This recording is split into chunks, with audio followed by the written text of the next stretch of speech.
Selamat malam untuk kita semua. Saya atas nama Emanuel Raga dengan NIM 2104060059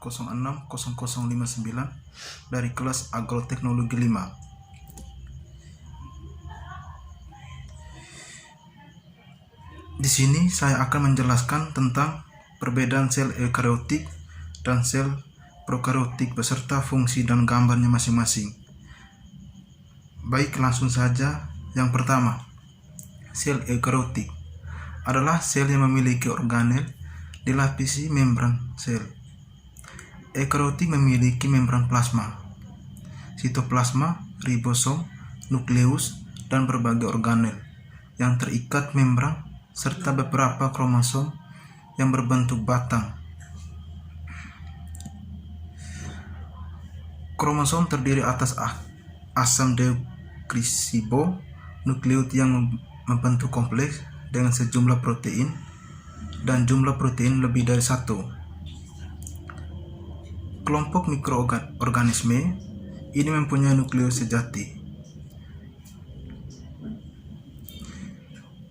Fungsi sel eukariotik. Fungsi sel eukariotik sebagai tempat menyimpan bahan-bahan kimia yang penting bagi metabolisme sel.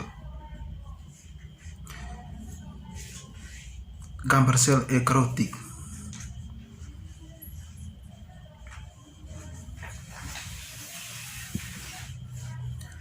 Penjelasannya sebagai berikut. Membran inti sel. Membran inti sel adalah lapisan pelindung inti sel yang bersifat selektif. Membran inti sel ini memisahkan inti sel dari sitoplasma. Membran inti sel memiliki pori-pori sebagai jalan transportasi zat yang keluar masuk inti sel.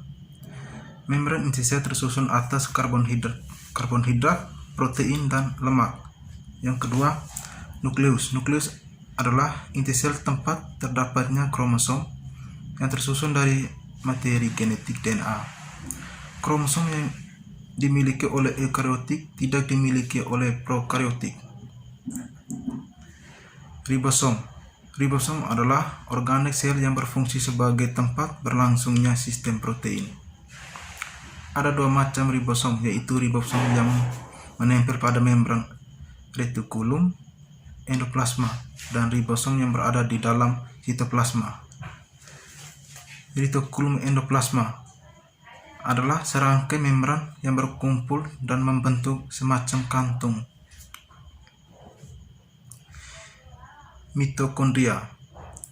Mitokondria berbentuk lapisan atau membran yang meliuk-liuk dan berdempetan dan berfungsi sebagai tempat respirasi sel untuk menghasilkan energi. Badan Golgi. Badan Golgi merupakan organel eukariotik yang berfungsi untuk membentuk lisosom dan lipoprotein. Badan Golgi juga berfungsi untuk mengolah kembali hasil sintesis protein retikulum endoplasma. Lisosom. Lisosom adalah organel sel yang berbentuk bulatan kantung, membran, dan dihasilkan oleh badan Golgi. Lisosom berfungsi sebagai sistem pencernaan untuk sel. Vakuola. Vakuola merupakan kantung membran sel eukariotik yang berfungsi untuk menyimpan cadangan makanan sel. Sel prokariotik. Istilah prokariotik berasal dari kata Yunani pro dan karyon. Pro artinya sebelum dan karyon artinya inti. Jadi prokariotik berarti sebelum inti. Bagian dalam sel prokariotik disebut sitoplasma. Sel prokariotik tidak memiliki nukleus sejati karena bahan intinya masih tersebar di dalam sitoplasma dan belum diselubungi oleh membran inti. Fungsi prokariotik. Fungsi sel prokariotik adalah pelindung agar isi sel tidak keluar meninggalkan sel. Yang kedua, mengontrol zat-zat yang akan masuk maupun keluar meninggalkan sitoplasma. Ketiga, mengendalikan pertukaran zat antara sitoplasma dan lingkungannya. Keempat, sebagai restor atau penerima rangsang dari luar. Gambar sel prokariotik.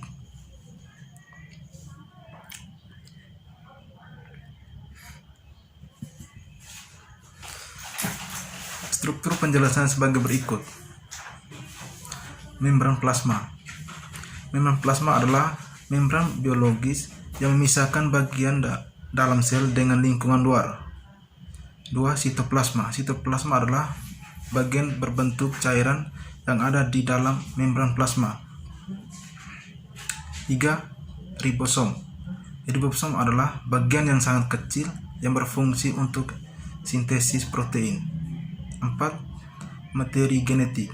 Materi genetik pada sel prokaryotik terbagi menjadi 2 unit besar, yaitu DNA asam deoksiribonukleat dan RNA asam ribonukleat. Dinding sel. Dinding sel adalah bagian terluar dari sel yang memiliki fungsi memberi bentuk pada suatu sel. Komponen struktur dinding sel pada prokaryotik sebagian besar adalah peptidoglukan yang merupakan molekul kompleks. Flagela. Flagela adalah tonjolan panjang seperti cambuk yang membantu dalam gerak seluler, tetapi juga sering memiliki fungsi sebagai organel sensorik yang sensitif terhadap bahan kimia dan suhu di luar sel. Selamat malam untuk kita semua. Terima kasih.